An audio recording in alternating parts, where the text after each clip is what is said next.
చింతకాయ తొక్కు రోటి పచ్చడి. చాలా చాలా బావుంటదండి రోటి పచ్చడి అయితే మటుకు.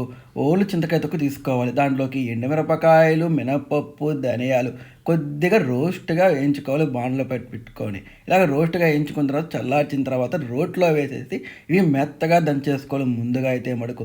ఎవరైనా సరే ఈజీగా చేసుకోవచ్చండి. మిక్సీలో ఏస్తే మిక్సీ పచ్చడి, రోట్లో ఏస్తే రోటి పచ్చడి అంటారనమాట. తర్వాత అది బాగా మెదిగిన తర్వాత చింతకాయ తొక్కేసేసుకొని అట్లా ఇట్లా బాగా మెత్తగా దంచేసుకోవాలి. ఇంతలో మా మనవరాలు వచ్చి నేను కూడా దంచుతాను తాత, నేను కూడా దంచుతా అని చెప్పి నా దుంప దించిందండి. బాగా దంచుతుంది చూడండి, ఎంత బాగా దంచుతుందో చూడండి మా మనవరాలైతే మటుకు.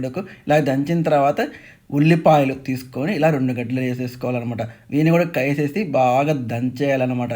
దంచేస్తే అంతేనండి. చాలా సింపుల్ అనమాట. ఎవరైనా చేసుకోవచ్చు. బ్యాచిలర్స్ అయినా కానీ ఈజీగా చేసేసుకోవచ్చు అనమాట. ఇలా తీసేసుకొని గెంట్లో అట్ట పెట్టేసుకోనమాట.